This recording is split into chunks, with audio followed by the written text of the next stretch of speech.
Imos a comezar o coloquio da sesión 3 da sección oficial do FIGWEU. Bueno, vamos a seguir un pouco a mecánica que vimos empregando.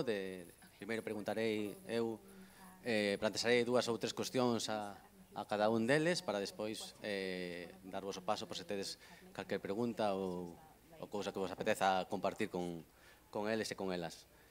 Vou ir por orde de proxección, así que comezarei por Ulises, que nos acompaña José María Tobío, o seu director. En primeiro lugar, me gustaría preguntarte un par de cuestións relacionadas co personaxe principal. Un personaxe que ten unha patoloxía, e me gustaría saber se está baseada nunha patoloxía real, como chegaches a ela. E despois unha segunda cuestión que é que máis aló das súas dificultades de movimento, a súa mirada ten moita importancia na película, entonces me gustaría saber que intención había nesa mirada, como se traballou iso. Está, sí, me escoitais? Bueno, o personaxe principal, José Luis, se chama o nome do autor. Buscábamos que tuvera algún tipo de dificultade. Al principio pensábamos que podía ter algún tipo de dificultade, non sei, algún daño cerebral, algo que lle impedise moverse ben ou articular ben ou ter dificultades en linguaxe. E, claro, plantexámonos moitas opcións.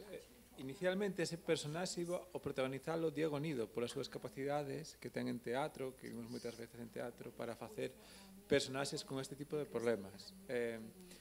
Pero non estaba seguro que fose a quedar demasiado real. Entonces lle dixen aos produtores, vamos a facer un casting e vamos a ver se atopamos a este personaxe. E claro, eles me dixeron, isto vai ser imposible, que quen vai a vir a un casting de cine con esas características que tú tes. E no primeiro que fixemos xa apareceu. Además, viu el máis o seu irmán.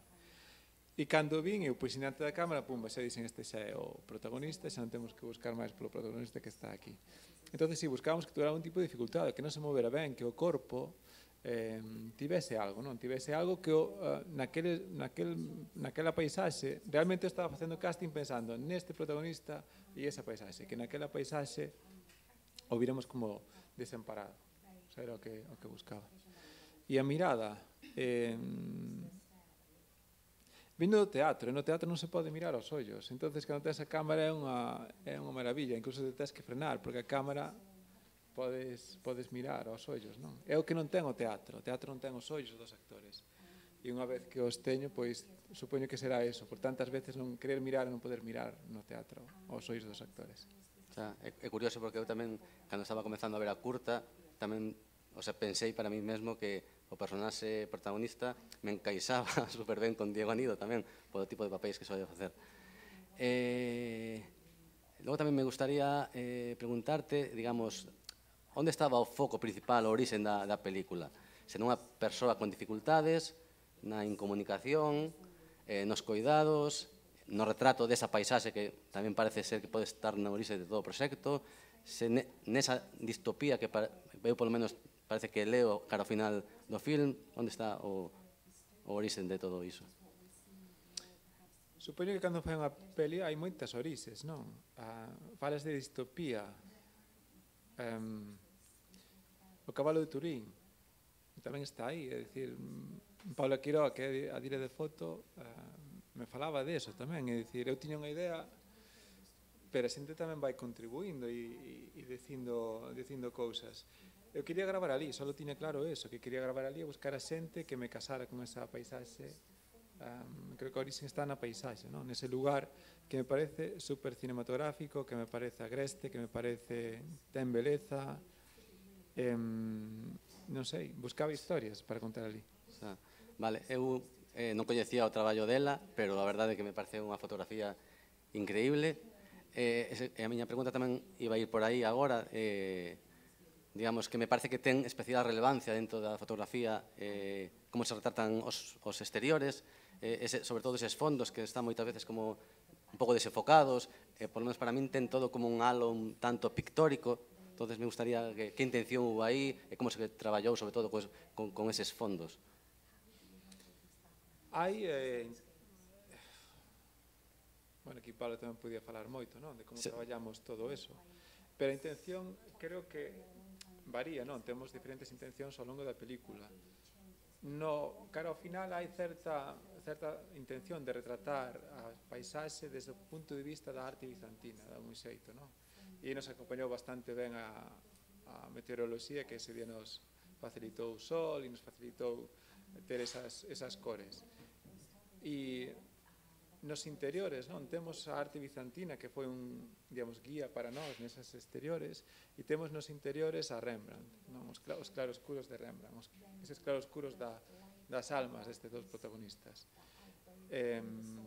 Aí non podemos, tal vez, creo que nos exteriores estamos todos contentos e nos interiores nos quedou por algunhas secuencias teras mellor, non? De feito non poden aparecer na peli porque non están o ben que nos gustaría. Pero creo que foron as nosas dúas guías en foto, esas dúas. E esa combinación de interiores e exteriores, pero dentro destas dúas, digamos, ideas centrais. Pero nos exteriores o tratamento, digamos, o que vemos é, digamos, totalmente natural ou hai tratamento de postproducción, efectos ou algo? Non hai ningún efecto. Todo o que vemos sucedía ali, estaba pasando nese momento, non engadimos nada. Tivemos que facer neste tipo de paisaxes moitas veces os problemas que temos son os muiños eólicos, pero aquí fomos buscar un sitio onde non hai muiños eólicos, nin siquiera ali chegaron os muiños eólicos, non había ningún tipo de... só había lobos e algún cabalo salvaxe. En relación tamén ao que se dicía da miña sensación de, digamos, de que se plantexaba unha distopía, iso un pouco por... hai unha frase na película, no? que di que hai moito que non chegan vendedores, entonces entre iso, a figura final, os sucesos finales, esa auga saindo, a min como que me leva cara aí. Non sei se é algo subjetivo ou se había parte de intención aí, ou non queres desvelar. Sí, o sea, a paraxe non ten nada que ver, non é unha peli sobre o mundo rural, é unha peli sobre o fin do mundo. Que probablemente o fin do mundo non vai ser como é aquí, que é moi húmedo, hai temporais, probablemente nos asemos, pero sí que é unha peli sobre o fin do mundo, non? Sobre o esgotamento da realidade tal como vemos, é dicir, esa realidade se come eses dous últimos protagonistas que hai, se come incluso probablemente ao último ser humano que queda sobre esa terra, que é un vendedor que comercia co que vai atopando, é dicir, se come incluso hasta, digamos, que devora incluso ao capitalismo, que mira que parece mentira que algo pode devorar ao capitalismo, pois ese vendedor que comercia co último resto que queda do ser humano, pois incluso a ese probablemente tamén o vai a devorar. Vale, esa por último é unha cuestión como un pouco máis puntual, pero que me xeraba curiosidade, é que o personaxe principal na súa vestimenta sempre ten con maior ou menor intensidade algo de cor, sin embargo o seu irmán sempre está de negro ou moi oscuro. Había unha intención aí con esa dirección, elección de vestiario? Na de Luís é o seu vestiario habitual, quero dicir, non había ningún tipo de... Pero sí había unha forma de contrarrestar, non? Esas cores teñen intencións, non? Intención para o espectador, intención de apertura, non? De Ulises, son as cores que levan a apertura do protagonista e unhas cores máis ocres, máis negras do coidador que levan a esa cerrazón, a esa peche, a tamén a certa seriedade, a certa racionalidade, non? Ulises é máis... No fondo, Ulises ten algo de neno, algo de disfrutón, hai algo deso nel. E a pesar da oscuridade da película, eu creo que é optimista no sentido de que o ser humano atopa sempre, a pesar de que a natureza sea moi opresiva, atopa sempre un lugar, non? Un espacio no que manter certa dignidade, no que manter, non sei, no que tamén consolarse e vivir de algún xeito. Eu creo que é unha peli optimista, non a vexo, a xente sempre ve moi oscura, moi pesimista, non a vexo así, non era para nada a miña intención, non? Moitas gracias. Pois imos dar paso agora á segunda das curtas, que foi a terceira na proxección, Magma, e temos con nos a Nena Vandriel, a súa guionista, co cal vou a centrar un pouco máis as preguntas no que é a historia. Habitualmente recibimos no festival moitas curtas que están ambientadas, ou centradas en nenos e nenas ou en adolescentes, e dentro da nosa programación, moitas curtas están protagonizadas por eles e por elas. Por que crees que hai este grande interese a nivel global nas situacións que sofren os máis pequenos e pequenas?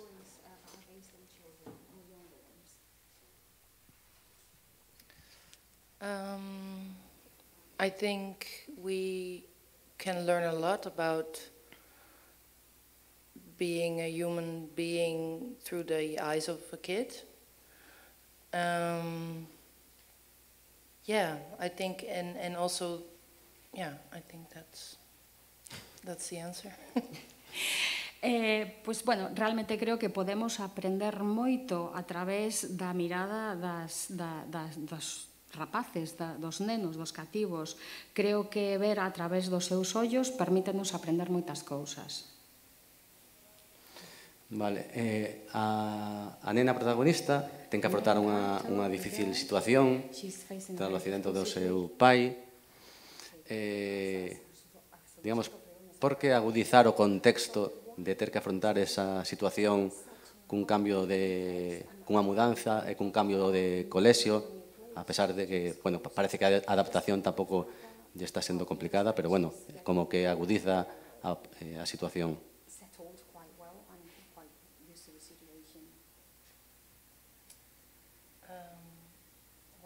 Why it is on top of the...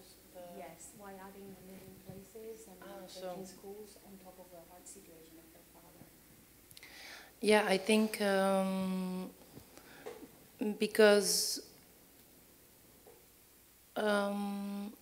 when this would happen and they would stay at the same place, and she's surrounded by the community that she already knows and maybe trusts, it would be completely different. I think the fact that when you go through this experience, that changes the whole family dynamic, and you also don't, on the outside of the family dynamic, don't have like everything is new.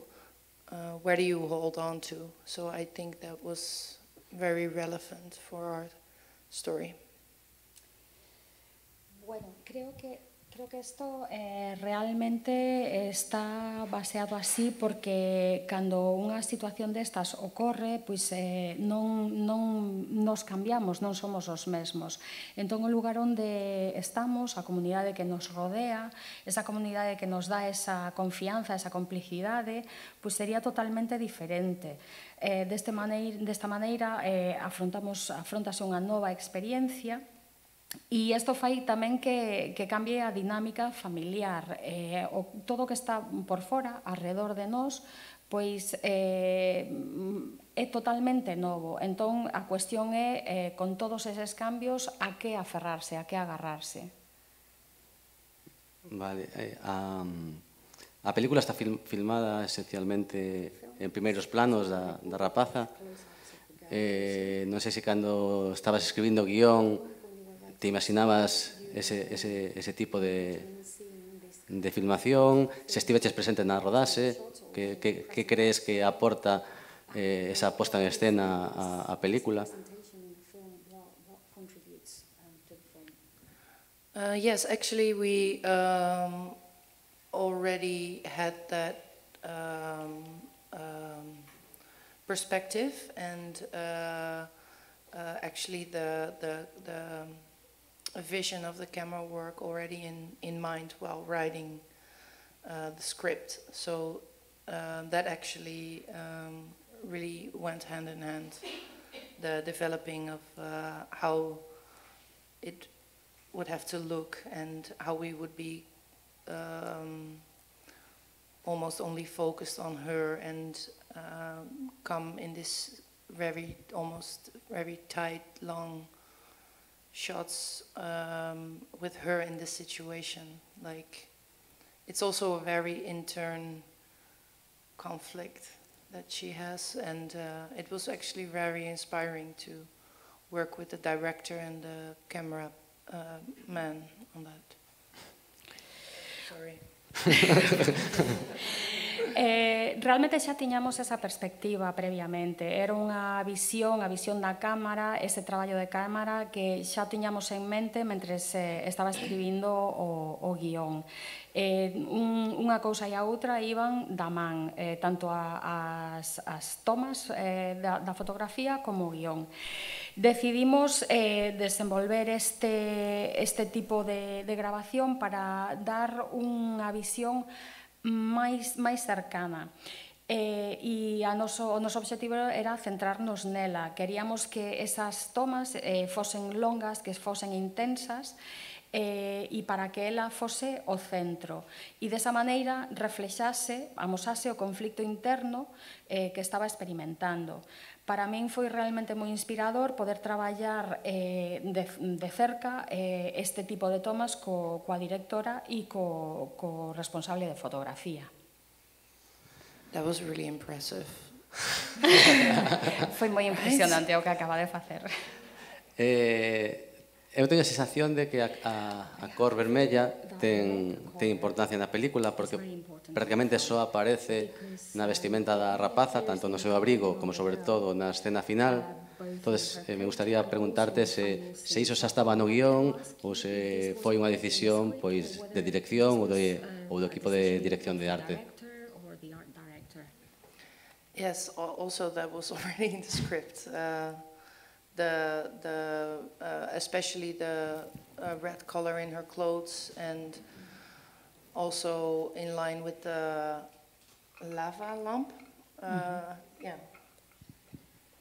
Sí, estaba xa todo incluído no guión, non solamente a cor vermella, non solamente na roupa que leva a rapaza, no abrigo, sino tamén, ademais, na lámpara de lava que ten no seu cuarto.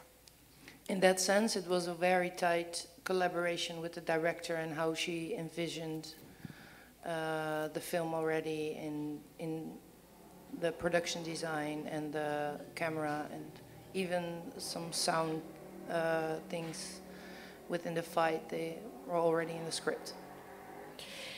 Efectivamente foi unha colaboración moi cercana a que mantivemos coa directora, e a visión que ela tiña na produción, ademais de no deseño e o traballo da cámara, e ademais tamén no sonido. Eso foi o que levou a ese resultado final. E por último, dúas cuestións relacionadas co final da película. Por unha banda, se comezara a película coa secuencia final, xa estaba tamén no guión ou foi unha decisión de edición. E despois, máis que unha pregunta, unha interrogante que me fago, que é se o descubrimento desa mentira é suficiente como para xerar toda esa antipatía das súas compañeiras. The first question, yeah, actually that was my main idea for the structure of the film. Actually, in the first drafts, the complete fight was already in there. And I think in the edit, they only got the tail of that scene. I will answer the second question. En resposta á primeira pregunta, sí, esa era a miña idea principal, manter esa estructura así. No primeiro borrador que se fixo, a pelexa aparecía na súa totalidade. Solamente foi despois que se fixo o corte e se eliminou a parte final da pelexa. And the second question, I think that's a very interesting one. I think it's an overreaction, and I think it lies in the character of the girl. Her character is already she's a little bit of a thrill seeker, a pretty dramatic type of girl, and I think that her overreaction adds up in the rest of the class. Because I think she has a, yeah, how do you say that? She's high in the hierarchy of the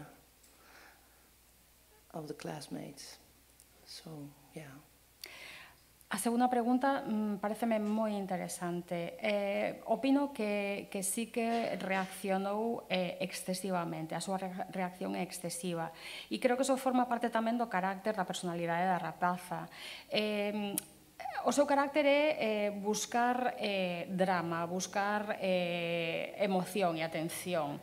É un pouco dramática neste sentido e realmente sí que reacciona con exceso, pero todo isto tamén se engade á reacción do resto das súas compañeiras de clase, porque en realidade o que está acontecendo aquí é que hai unha xerarquía que se está seguindo coa escena.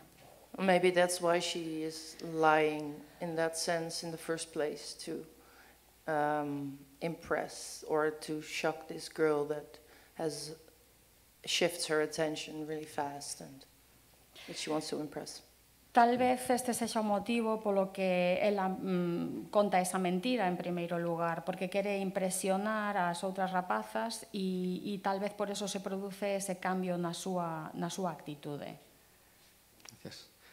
Imos agora coa terceira das películas, así como vou dixer agora a súa tamén directora, a Hannah.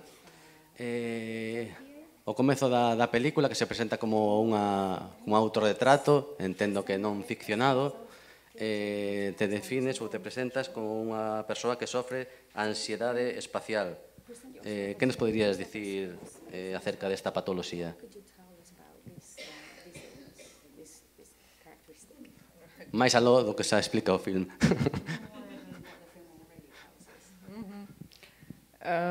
Well, that's true. It's, of course, not a real illness. It's something that I started to think about from a very intuitive and abstractive place when I started to think about the form of the film that was decided as the first thing. And I thought one of the very first things was how could I play with the form, and could I make it into a VR piece? But then I thought I can't, because I have space anxiety, and it means that how can I explain this? Things that look infinite, I cannot look at them. So, or I feel very queasy when I look at them, and it just felt like a funny combination that now I'm making this circle-shaped, in a way, infinite film, and yet I have trouble myself sort of looking at it without feeling a little bit ill. Bueno, correcto. Non se trata dunha enfermidade como tal, sino, bueno, é algo que comecei a valorar cando empecé a pensar na película desde un punto de vista da intuición, da abstracción realmente. Como darlle a forma, o formato á película, foi algo que decidín en primeiro lugar. Aínda que primeiro empecé a valorar, pois, dentro dese formato, se o debería convertir nunha obra de realidade virtual. Pero, bueno, como eu sufro de ansiedade espacial, pois entón decidín que esas cousas que teñen un aspecto infinito son cousas as que non podo mirar porque me causan moitísima ansiedade, síntome mareada. Entonces, foi unha combinación un pouco extraña para combinar como facer ese círculo que en realidade é un pouco infinito e que ao mesmo tempo me causa dificultades para mirala e que me fai sentir pois, mal, incómoda.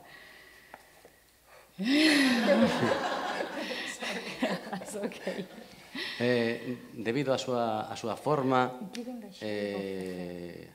a música, os círculos, moitas veces o movimento, a voz en off, a curta resulta como un tanto hipnótica. Non sei se esta era a intención ou que clase de emoción querías, que clase de emoción querías levar ao espectador. Right. It was not very decisively my goal to make a hypnotic film, but of course, because the round shape doesn't have any edges, I also wanted it to kind of smoothly go from one thing to another, and like for things to sort of attach to each other as much as possible. So I guess from that sense it was intentional, yeah. Bueno, non foi a miña intención non era que fose dese unha impresión hipnótica, pero supoño que debido á redondez da película e á ausencia de bordes, pois supoño que o que quería amosar era un movimento suave, lixeiro, que unha cousa levase a outra, e desa maneira que fosen engadidas, unidas unha a outra na maior medida do posible. Supoño que, bueno, quizáis esa foi a intención realmente. Logo, me gustaríame plantear dúas cuestións en relación coa rodaxe.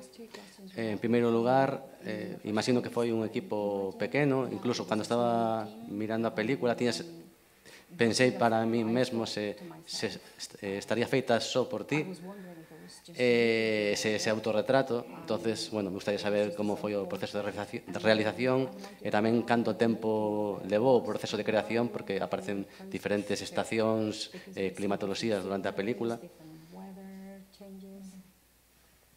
Right.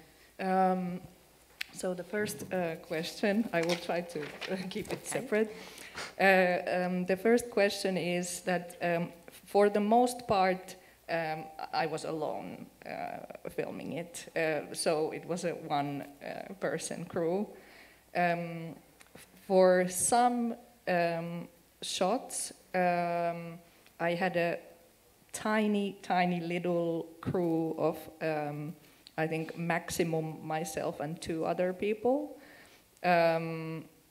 But those are, I quickly realized that it's easier to do it by myself because the more people, everyone who is on the set has to actually hide because the camera sees everything. So the more people were there, the more difficult it was actually to find hiding places in the shots. So most of it I did myself. There is one shot in the very end. I'm making it long again. In the water, I don't know. Maybe some of you noticed that there is I am floating in the water in the very last moment, and there I had a person to hold the camera. Actually, yeah. Okay. Bueno, respondendo á primeira pregunta, despois responderé á segunda. A maior parte da grabación fíxena totalmente soa, así que se podería decir que era un equipo de unha soa persona. Nalgúns das tomas contaba cun equipo minúsculo, pequenísimo, un máximo de eu e máis outras 2 persoas máis. Pero isto foi, moi pronto deime conta de que era moitísimo máis fácil facer a grabación eu soa, porque para gravar con máis xente nas tomas, pois claro, todos teñen que agacharse da cámara. Entón, porque senón vese absolutamente todo. Entón, resultaba moitísimo máis difícil ocultar o resto das persoas e buscar agochos onde non se visen que facer a grabación directamente eu soa. Hai unha toma ao final de todo da película onde aparece auga, onde eu vou flotando, deslizándome na auga, e foi nesa na que sí que tiven que contar cunha persoa que agarrase a cámara, porque senón era totalmente imposible. Right. And the second question, it was about how long the process took. It actually took almost 4 years to make the film, but it was very on-off, not 4 years actively making it.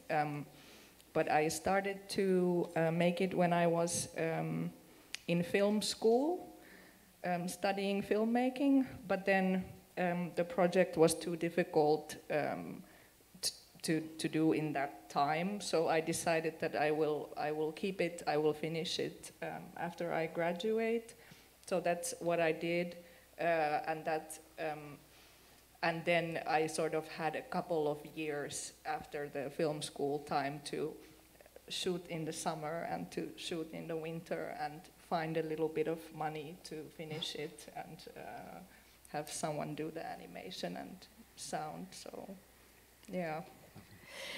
Bueno, e en resposta á segunda pregunta sobre canto durou o proceso de grabación da película, pois debo dicir que durou 4 anos, pero non foron 4 anos continuados, senón que filmaba, paraba, non foi un proceso continuo.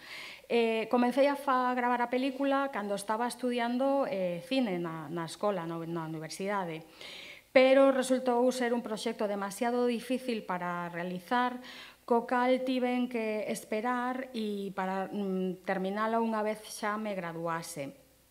Con todo, despois de graduarme, eso foi o que fixen, pero despois de graduarme, pois aínda tardei un par de anos en finalizar a grabación.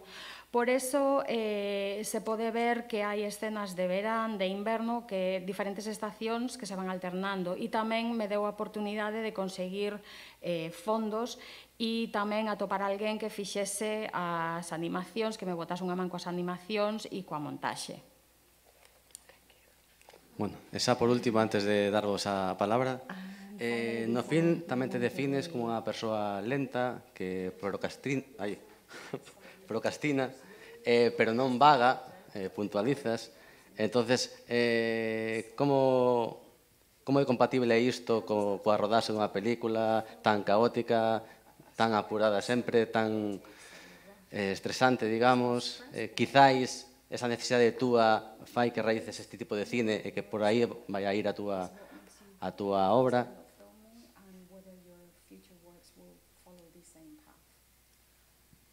Yeah.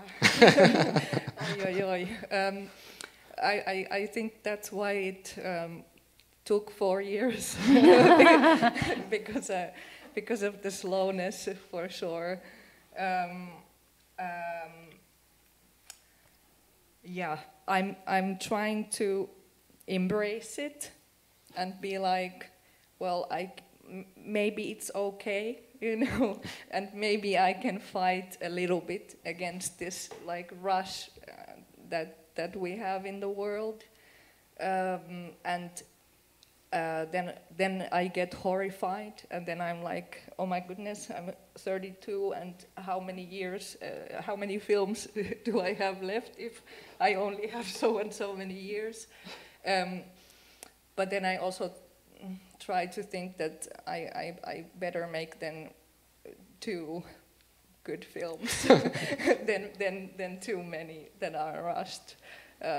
But yeah, I don't know. I hope to get a bit faster.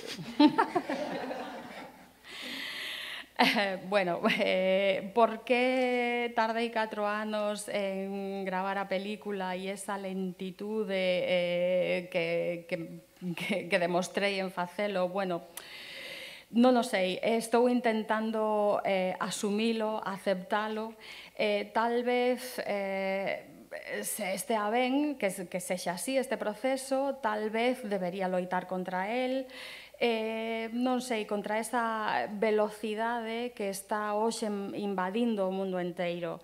Pero despois tamén me pregunto e aterrorízame pensar que teño 32 anos e pregúntome como vou continuar gravando así, pero, bueno, teño que pensar que tal vez sexa mellor gravar soamente 2 boas películas en lugar de gravar moitas que sexan feitas dunha maneira moi apurada. En todo caso, estou intentando acelerar un pouquiño máis. Bueno, pois é o vosso turno. Se So alguén ten now algunha is the turn for the public. pregunta ou cuestión, Questions, comentario que compartir, comments, anything. o micro está por aí disponible.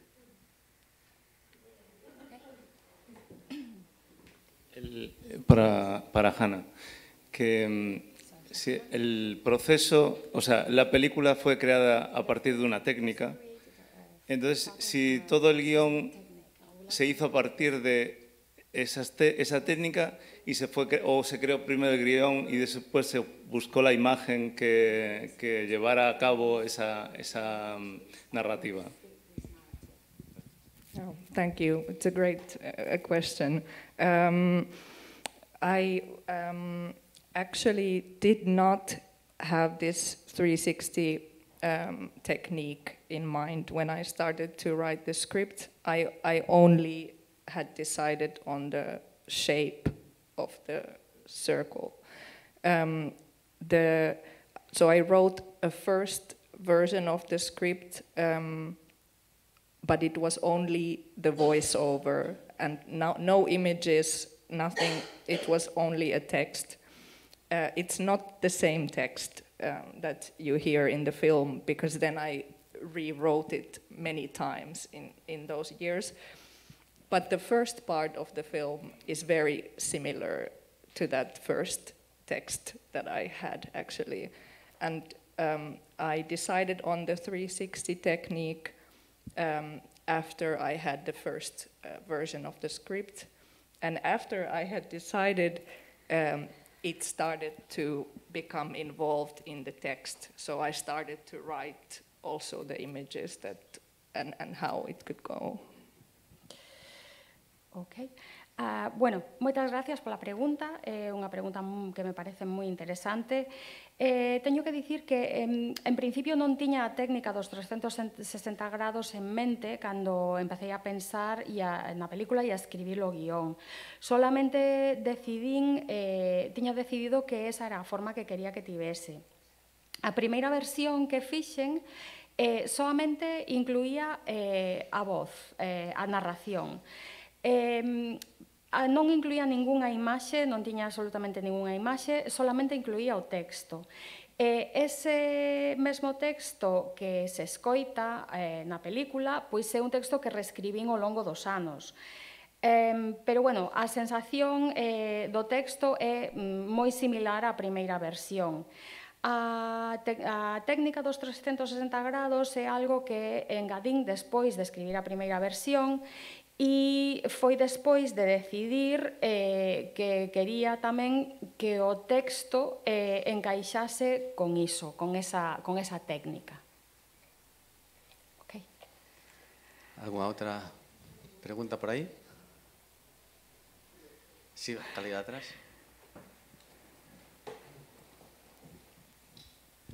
Boas, a miña pregunta va para Félix sobre o tema do fin do mundo do que falabas. Eu quería preguntarche sobre que representación lle das, porque eu por momentos creo que é como violenta, de certa maneira, como por así decirlo, pero despois cando vexo a paisaxe creo que a vez ten como un punto sensible de conexión coa naturaleza. Entón quería preguntarche máis ou menos cal é a representación e o que queríades plasmar.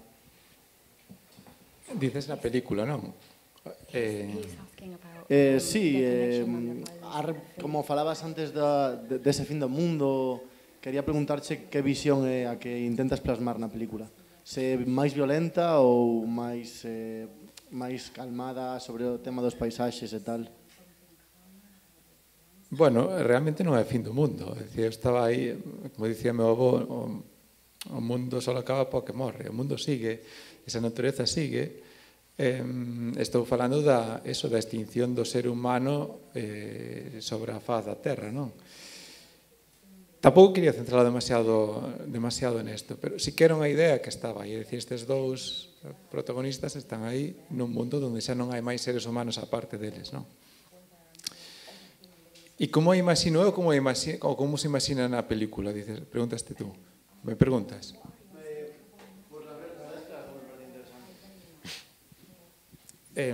Nas dúas, para a miña idea é que, a pesar deste momento donde falamos tamén moitas veces de angustia, non? Angustia ecolóxica, se falan destes temas, non?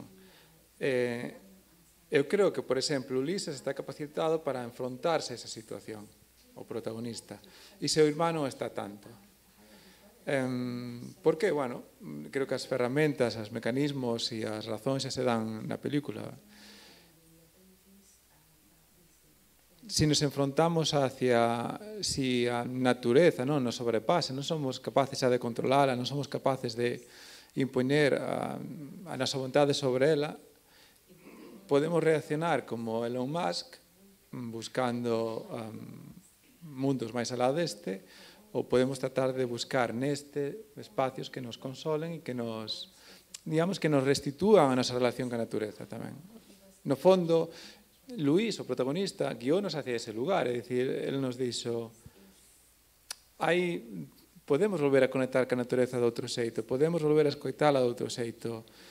Tal vez o que podamos facer en relación a eso, tal vez o mundo se nos esgota, se nos vai, porque non estamos escoitando. Hai certo animismo, non? Na película hai certo animismo, certo... Eu non digo para nada que a solución estea no animismo. Non é esa... Non é só unha tesis, a peli non ten tesis como tal, pero sí que hai en nós, antropolóxicamente, cousas que nos poden ser útiles a hora de relacionarnos coa natureza. E a película busca eso, busca no espectador, non? Alterar o seu estado da consciencia para que estas cousas que probablemente ainda teñan na súa reserva antropolóxica reverberen e de algún modo, están aí, podemos utilizarlas, é algo que nos acompaña, vimos de aí, podemos ter outra relación coa natureza. Eu creo que esa é a ensinanza que nos pode dar Ulises a todos nós, non? E era para min o objetivo. Entonces, é o fin do mundo? Sí, é un problema para el non. A natureza, el vive na natureza. É este dersun sala de que vos falaba hoxe,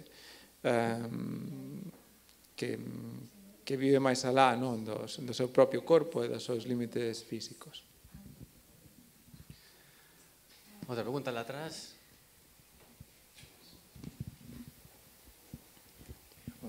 Hola, buenas noches. Quería preguntarlle unha pregunta á guionista de Magma e outra a Félix. Era para preguntarlle sobre a rapaza.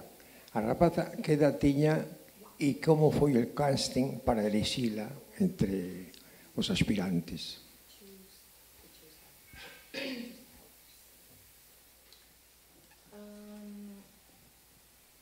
Leia, who plays Ezra, when we shot the film, she was 10 or 11? 10. She was 10 years. And the casting was very interesting. A lot of the girls that came to the casting were very talkative. And when we saw Leia, she was very quiet, but I could see that she was annoyed that everybody was talking the whole time. And then I saw, that's our girl. Me and the director saw like this, yeah. Laia, que é a rapaza que fai o personaxe de Ezra, cando gravamos a película tiña 10 ou 11 anos, 10 anos, tiña 10 anos. Cando fixemos o casting resultou moi interesante, porque en primeiro lugar había moitas rapazas, viñeron moitas nenas e estaban todas falando constantemente. Eu vin a Laia que era a única que estaba tranquila, calada, quieta, e que mesmo se mostraba anoxada polo feito de que as demais non paraban de falar. Entón foi aí cando tiven moi claro que esa era a nosa rapaza, por suposto tamén coa colaboración da directora, claro. Thank you. Outra pregunta Sí, sí, para sin problema. Félix era que, Ah, no, questions for Felix. por detalles da película, ¿no? que me chamou a atención, por exemplo, o lavadeiro, o vertedeiro, que era de mármol, non? Supoño que esta película foi rodada nunha casa de aldea moi antigua, non? Logo, a cociña de ferro. E logo tamén chamoume a atención, non sei se querías resaltarlo de alguma maneira, o jersey que tiña Ulises, que parecía un jersey azul e blanco, parecía confeccionado por unha boa, ¿no? de calceta. Pero, así como estes detalles, tamén me chamou a atención que Ulises, que era unha persona de unha certa edad, non sei que edad podía tener, que non tiña ninguna cana. Non sei se iso foi buscado ou cuadrou, porque o home non tiña canas, pero a esa edad penso que o normal era que tuviera canas. Si iso foi buscado ou non buscado, cuadrou, simplemente. Xa lle direi que nos conta o segredo, entonces. Xa lle preguntarei cal é o seu segredo. Non ten cana, o sea... Chama a atención, digo. Sí, non ten canas, é dicir, bueno, hai persoas que teñen máis, outras que teñen menos, no seu caso non ten. O xersei lle dixen un día que fora, porque sempre que ensayamos bastante, non? Sempre que viña aos ensaios traía, bueno, non as súas mellores galas, pero viña para quedar ben ante cámara, entón se entendía que quedar ben era pois vir peinado e tal. Entonces un día fun á súa casa e dixe, mira Luís, vamos a ver cal é o teu fondo do armario. E xa me abreu a porta, o día que cheguei xa me abreu a porta con ese jersey. Mira, este é o jersey que vas a levar. Este é o jersey azul, así como... Este é o jersey, o sea, é teu, vese que forma parte de ti. Entonces esa foi a forma de escoller o jersey. E tamén o azul, non? O azul era importante.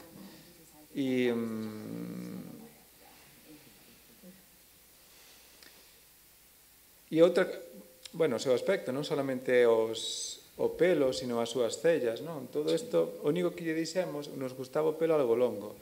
E tamén, antes de rodar, estábamos ensayando, e un día nos veo o ensayo rapado a cero, e digo, Dios mío. Pero isto non nos lo fagas cando vamos a gravar, é dicir, avísenos destes cambios tan drásticos. E aí conseguimos manter o seu pelo, ele lle gusta máis cortiño, conseguimos ter algo longo antes de rodar, non? O sea, que hai varias cousas que tens que xestionar con un non actor que te poden sorprender, pero que, claro, suceden porque non sabe moi ben como funciona isto.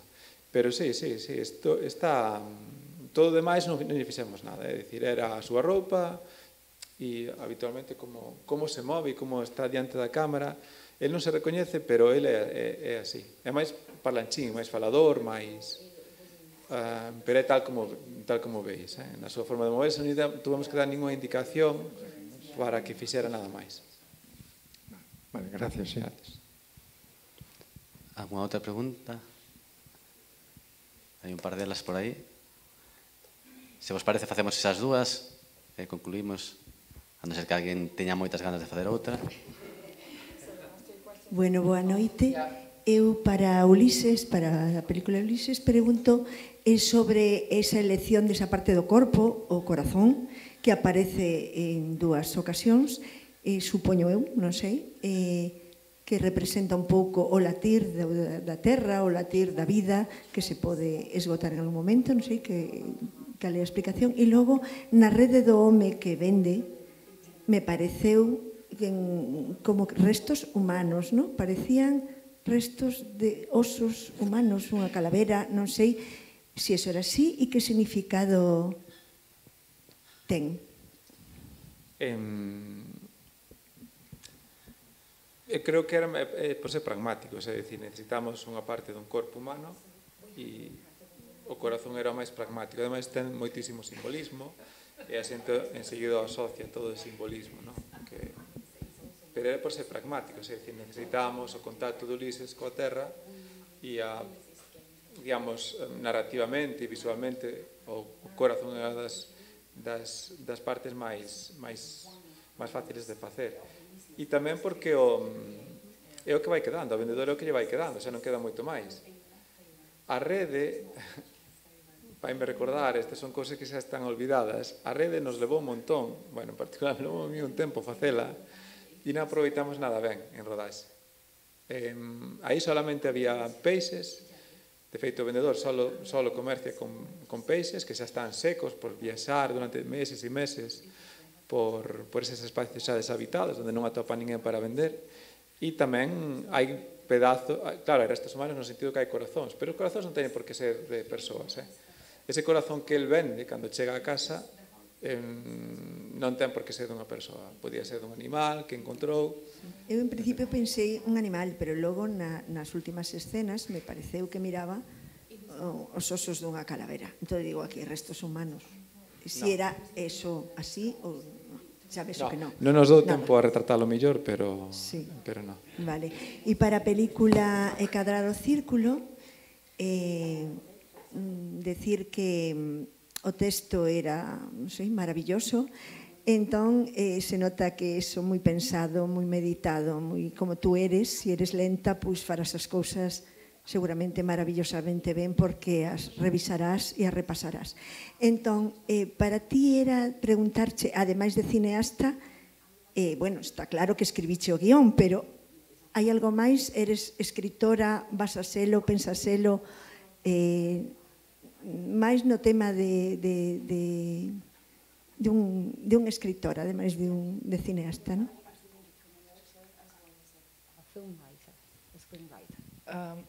Yes.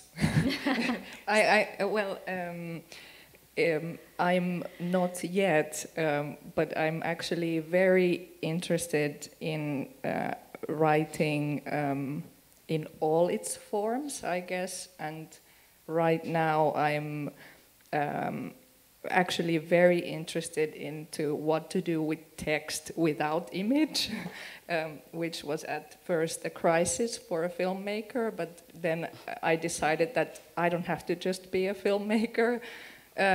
So actually I am now thinking on a book. Can I say that out loud? Because it might take forever. but yes, I'm very interested, and thank you for your beautiful words.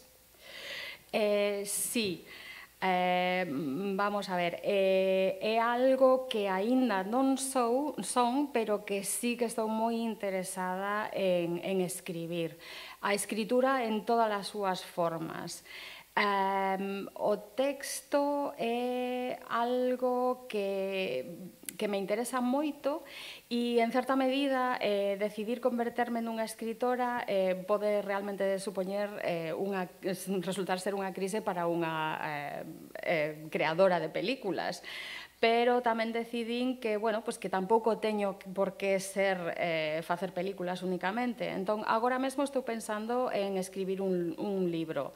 Non sei se atreverme a dicilo en voz alta, pero estou pensando. E penso que tamén é posible que me leve moitísimo tempo. Pero, en todo caso, é algo que estou considerando. Moitas gracias polas túas palabras, que son moi amables. I think it will be a wonderful book. Imos agora coa última pregunta, despois pechará o coloquio Félix, que tamén lle quere facer unha pregunta a Hanna, pero adiante. Pois é para Félix, moi brevemente, se nos comentas algo sobre o espazo temporal da película, no sentido de que eses elementos que comentaba Afonso, a cociña de ferro, nos levan un pouco a pasado, pero ao mesmo tempo parece que estamos situados nun futuro posapocalíptico, non? Onde xa todo rematou e volvemos de alguna forma ás orixes, a natureza, a refuxiarnos no monte. Non sei se para ti te situabas eso nalgún espazo temporal. No, claro, pero creo que o ves ben, é dicir, podemos pensar que cando esgotemos todo o petróleo, que nos quedará? Que a nosa cociña de ferro. Sí, a idea era iso, non? Tamén eso sí que sempre o intento bastante, non? Que no cine non se vexa romper ou tratar de quitar ao espectador de espacios e épocas moi recoñecibles. Eso para min me interesa moito, porque enseguida que lle pos unha época e un espacio moi recoñecible, lle estás dando demasiado, non? Para que guialo tanto da man? Para darlle un espacio en unha época tan recoñecible. E creo que ese é un intento, non? O de borrar as huellas da época. E este non é unha forma sinxela de borrar, non? É dicir, vamos ir a un espacio que pode estar no pasado, pode estar no futuro, pero cos elementos que temos e que non temos que recrear a maiores. Pois nada, se queres xa podes facer a pregunta. Pregunta. Va en galego, traduces xa. Falas de ansiedade espacial. Crees que cando fixeches esa película sentiches tamén ansiedade e realmente o que sentías era ansiedade por facer películas e esa ansiedade de algún xeito a volcaches nesta propia película?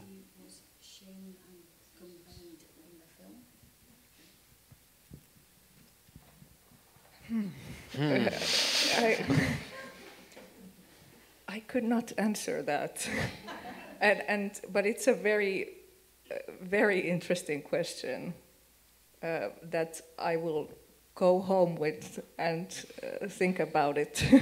Because, yeah, I thought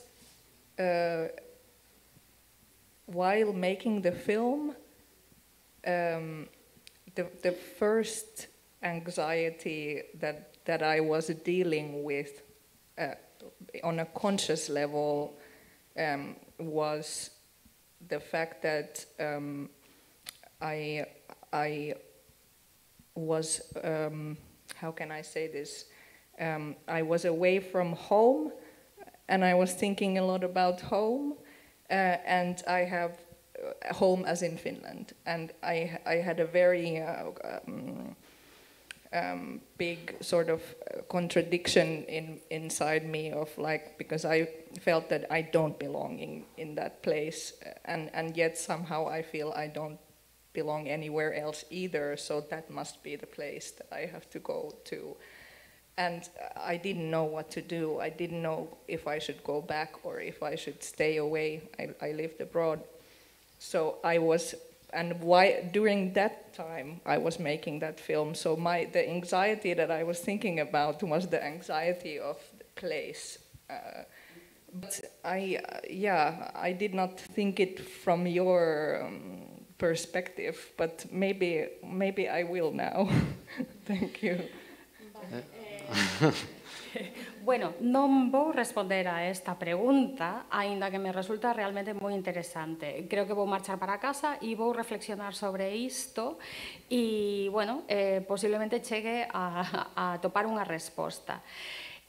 Durante toda a película, mentre eu estaba rodando a película, a primeira ansiedade, o primeiro momento de ansiedade que sentín foi cando tiven que afrontar hasta certo punto ese o nivel, a distancia que estaba sentindo porque estaba moi lonxe da miña casa. Estaba constantemente pensando no meu fogar, o meu fogar referíndome a Finlandia. Sentía unha contradicción dentro de min, non sabía onde pertencía e con todo quería volver a casa, aínda que fose casa, non sabía realmente onde estaba casa, non?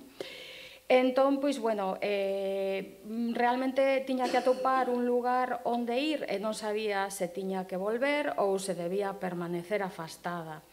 Mentres estaba gravando todo ese tempo, pois sentía moita ansiedade, esa ansiedade espacial.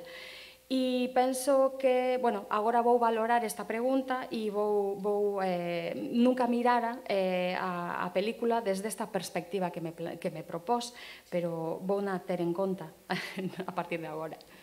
Does it make sense? It makes sense. Okay. Ten lógica, ten sentido. Pois nada, antes de pasar a despedirles, a despedirlos, daros as gracias por estar aquí. Estes coloquios son moi importantes, non só por acompañalos, senón porque son o que diferencian un festival dunha proxección calquera nun cinema. O sea que nada, graciñas e animarvos a seguir vindo. Nada, lle damos un aplauso aos artistas.